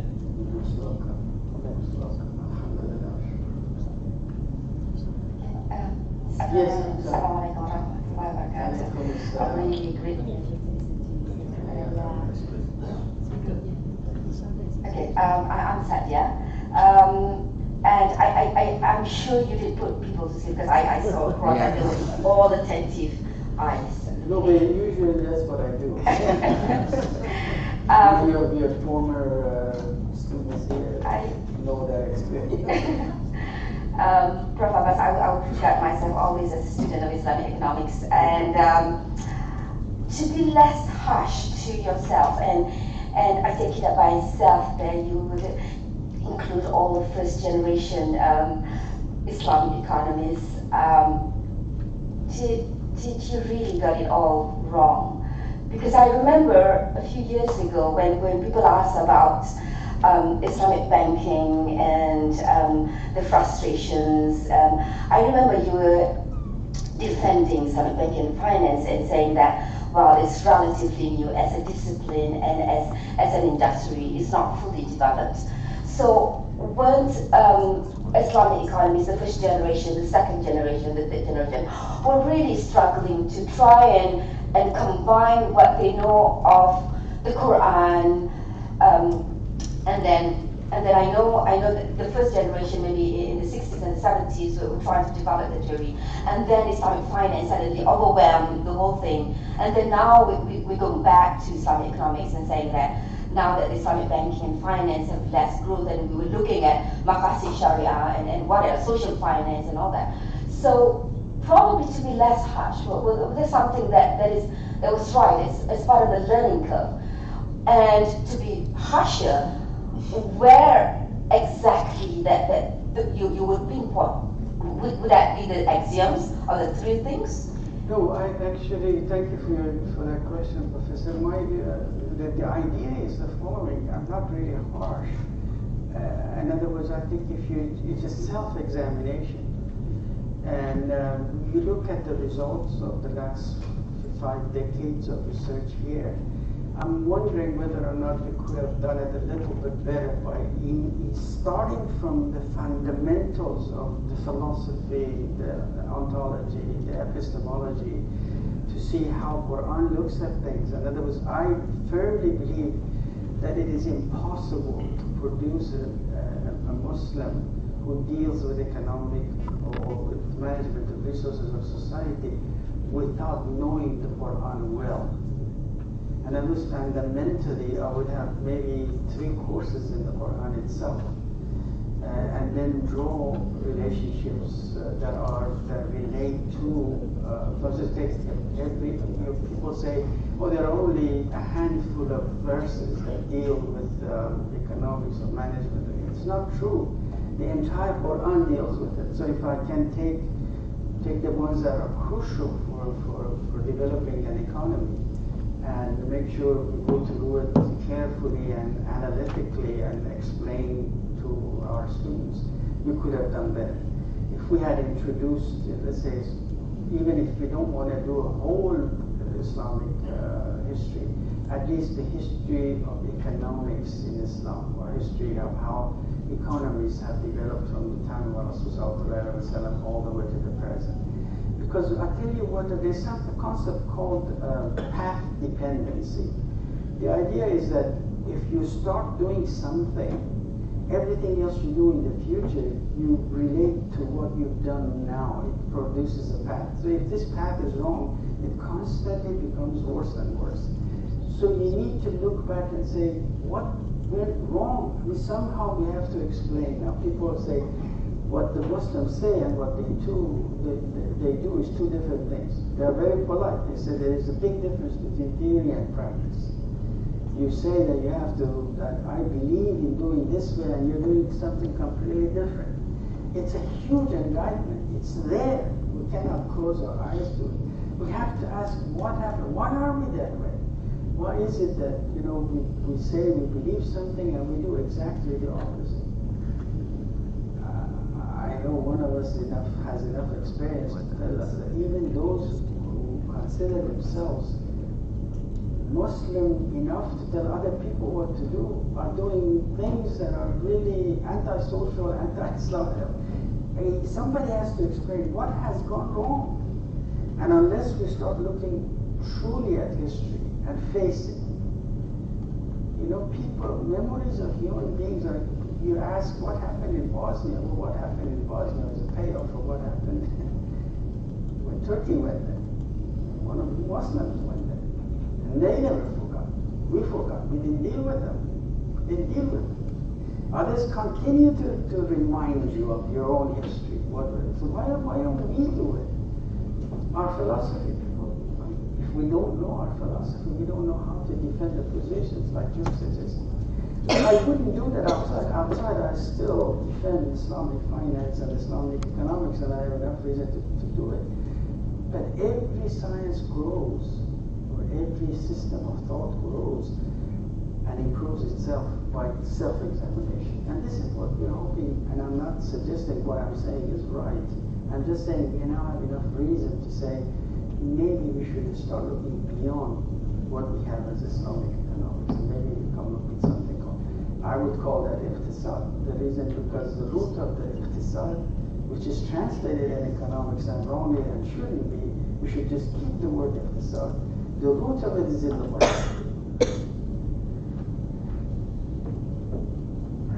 I think Dr. Nizam, you had a question, but before Dr. Nizam's question, I think there was an earlier question, I think. Who was that by? The person at the back. Can you just repeat your question? The first question, before... There was none, was there? Okay. All right, then I think Dr. Nizam, if you can proceed. Yeah, then. Bismillahirrahmanirrahim. Assalamualaikum warahmatullahi wabarakatuh. Thank you very much, Prof. Abbas, for the talk. When you said about what went wrong in Islamic economics, I remember in 2004 there was a round table attended by the founding fathers of Islamic economics, names like Nijatullah Siddiqui, Saifuddin, Tariquddin, Prof. Fahim Khan. I'm not sure whether you are part of the participants of the Alhamdulillah, I wasn't there. Okay, some of the things that they mentioned, what has gone wrong with Islamic economics up to that level, 2004, includes what you also highlighted today, the importance of history, the importance of philosophy, the fact that we should not be only looking at the more revision of interest, but all other elements to the society and so on. But there's also another view saying that when we develop Islamic economics, we focus more on the normative aspects. When we talk about the microeconomic agents or the individuals, we are trying to conceptualize a homo Islamicus, a muttaqin, for example. But in reality, when we look at the society, the percentage of al-muttaqin, probably very few.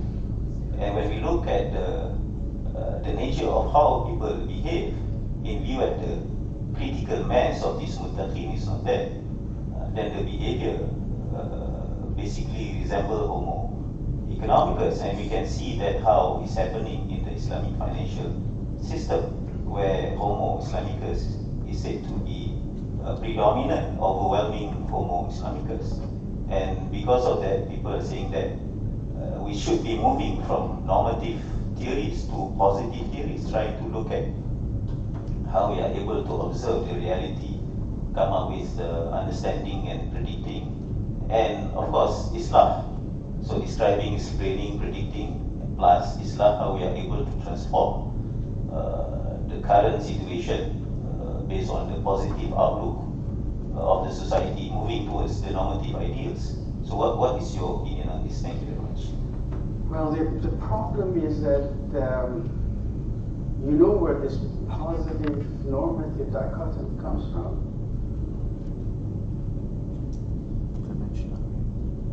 It comes from the same stuff we were talking about, neoclassical economics.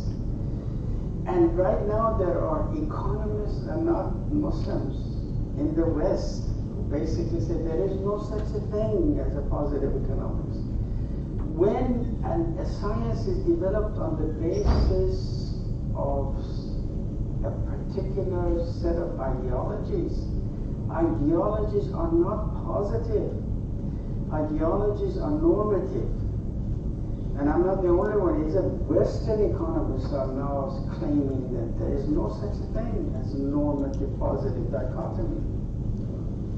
And there isn't. I mean, if you say, oh, what do we want to develop out of the Quran, which is absolutely, totally normative? I mean, you want something that comes from there. That's where what we are with Islamic economics of today. Because what we are doing now, we are saying, oh yeah, we have some positive ideas, some positive concepts, some positive propositions. Show me one. Show me one in that other system, in the neoclassical economics. Classical economics never made this differentiation between positive and normative. You know where it comes from? It comes from the logical positivism. The logical positivism says that I'm not going to accept any proposition unless I can feel it, taste it, see it, and touch it. But all of the Quran is based on metaphysics. In other words, hell, heaven, having accountability, all of that are outside of the framework of positive systems. So you want to have a positive Islamic economics, doesn't work. Sorry. I'll tell you where the root problem comes, because first generation and second generation and possibly third generation, we were all trained in the hands of neoclassical economists. And we just transported everything into Islamic economics. That's where the root of the problem is. But when I was talking about history, I wasn't talking just about the history of Islamic economics. I was talking about the history of Muslims. I mean, because we have made accumulated errors that we come to this point where our theory and practice are not converging. That what we do and what we say are two different things. I know it's not an answer that pleases, but that's really the truth. I mean, we have to face problems. Otherwise we close our eyes. You know, some of those founding fathers to mention, and maybe Dr. Aslam will name them, but I won't name them. I'm just saying, Islamic economics is the same as conventional economics, but it's more moral. Right? All right. Yeah. We have time for one more question, unfortunately. I think I'll ask Mr. Rafi. Assalamualaikum, Prof. Delighted to have you back. And thank you for the most illuminating lecture. Thank you. In fact, when I saw the topic, Whither Islamic economics, the first thing that came to my mind was Islamic economics ever playing a leading role in shaping the economic model of any Muslim country? So that's the first thing. So if it didn't play a role, it probably never was vibrant in the first place. So the question of withering may not even arise. And if you look at the reality on the ground, most Muslim countries, most countries, including Malaysia, has been heavily influenced by neoliberalism. If you look at the history from the 1970s, through the influence of Friedman and Hayek, and how Thatcher and Reagan had shaped those countries, all other countries felt that that's the economic wisdom. That a country has to keep growing, growth will lead to prosperity, prosperity will lead to happiness, and eventually everyone would be happy. What Friedman and Hayek probably didn't realize is that the neoliberal mindset of reducing government intervention and having a small government, reducing taxes, taking away union powers have led to huge inequality. So but as you mentioned, they're always trying to protect the organization, right? So they came up with the Kuznets curve, that philosophy that eventually inequality will come down and everyone will become somehow honky-dory. Didn't actually happen. And the tragedy of commons kept, increasing to the extent today we have a huge environmental problem. And I believe the root cause of all this is financialization. As you pointed out in our lectures many years ago, the neoliberal economists have used finance as a tool to extend the breadth of the capitalist. As you pointed out in the lectures, right? You suppress the wages and keep increasing finance so that somehow the capitalist will be to sell his goods and services on credit. But today the conventional economists are fighting back. Yes. If you see the likes of Stiglitz on progressive economics, Kate Raworth on donut economics, I mean, these are, I would believe, very close to our social justice concept of Islamic economics. So I think the problem we had in the past, Islamic economics was always trying to play outside the mainstream economic worldview. Is how do we be part of the change, like what progressive economists are trying to do, to influence the change in the conventional economic mindset. Because Malaysia is not going to shift to Islamic economics if the rest of the world is still on the conventional neoliberalism model. So we need to see how Islamic economics can be part of that shift towards creating what we call sustainable economics, which is inclusive and sustainable. So the quick question is, to what extent Islamic economics have been seen by the rest of the economists as an alternative model, like what they're viewing Stiglitz and say Kiedrauer? Yes, remember Stiglitz is part of that neoclassical economics set. The difference between the two, as we mentioned, neoclassical and classical, is the notion of moral framework, right? And the idea that, when you talk to them, people that I know, you remember, for instance, there's a very famous statement by Paul Krugman, Nobel Prize winner economist. We got into a debate, and he wrote a paper. Actually, it came out in the New York Times, a very short article. Now, I don't know what is this thing you're talking about. Like, for instance, you mentioned Von Hayek. Von Hayek actually has a book that there is no such thing as social justice. It's a hoax, right? Krugman said, economics is not a morality play. It had nothing to do with morality. Whereas classical economics was behavior inside a framework which was morally constrained. This one, it says, and another guy who was mentioning the other day said, finance has no moral flag to fly. Now, at least neoclassical economics is at best amoral. At worst, Stiglitz says it's amoral. And that's why he says we need a new social contract. What we're talking about here is that social contract. Not in terms of Islamic economics, which means Western economics given a hijab, but iqtisad, with its own axioms, with an organizing principle of social justice. In other words, it isn't no longer like this dichotomy of like positive normative and social justice is normative, therefore I don't need to talk about it. The more we try to look like Westerns, there is a hadith of Rasul says, if you live with people 40 days and act like them, you're one of them. So if you really get habituated in thinking with the mindset of quote-unquote Islamic economics, which is the same thing as neoclassical economics, but colored differently, you're not going to solve any problem. And frankly, we should stop caring about what economists who are already wrong. Me, one of them. What do they have to say to us? I mean, this is what the mess they left us. This is what they have made out of resources that Allah has given them. Why should I care whether they like it or they don't like it? But the people that I know and respect, when you sit down and say, this is what we talk about, managing resources of the society in an Islamic way. I don't use Islamic economics. But I said, this is what we are representing. Everybody would agree.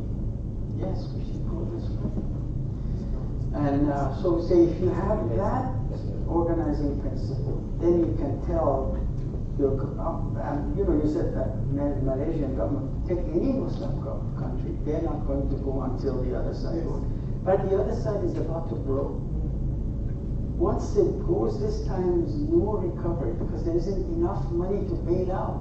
When you have, right now, the total global debt to GDP ratio is now 231.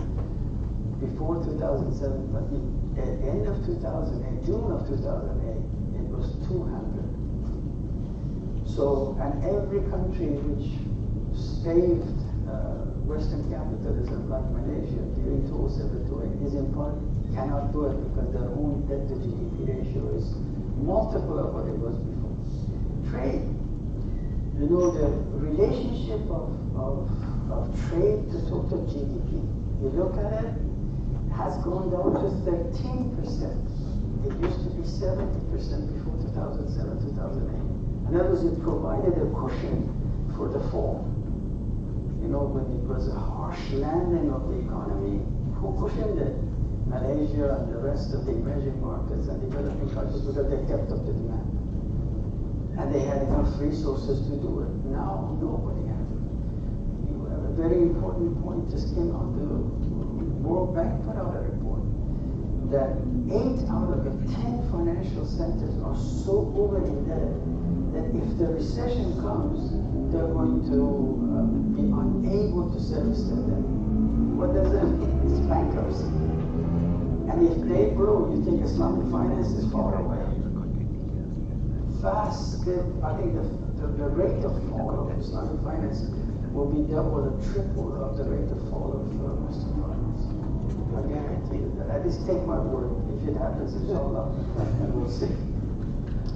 All right, so that brings us to the end of the session. I think before we end, it's quite clear that, we're very grateful, Prof. Abbas, because I think what is really clear is that we have to really self-examine a lot of things. And it really sets the tone for what needs to get done. We have a broken world in many senses, and Islamic economics is no close to solving that, cracking that puzzle either. So in future... But the study is. Yes. The solution. Exactly, and I think just even from looking at the basic axioms, it's quite clear that we haven't gone deep enough and we need a deeper discussion. And this is what we're trying to do here, the CIE and the Department of Economics together. And we plan to have future discussions, hopefully again with Prof. Abbas, because it was quite illuminating. And we'll also have Prof. Jomo joining us, inshallah, in March as well. So we hope that we get a reception like this, an audience like this. We're actually very surprised by the numbers and very encouraged by it too. That also highlights one of the problems we have. One thing is that we actually catered for 30 people, so the scarcity is quite clear on the table there.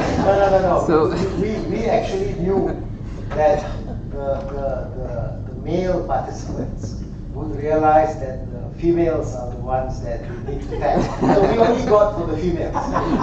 That's how we... The second thing that we fell short on, I think, is the media part of it. The live footage, that will obviously be much better because we know how it should be. We sort of focused on this end of the table rather than that end. We do have a video footage which we will be putting up on our YouTube and Facebook, which is the recorded version. Hopefully the board is more visible and the audio clearer.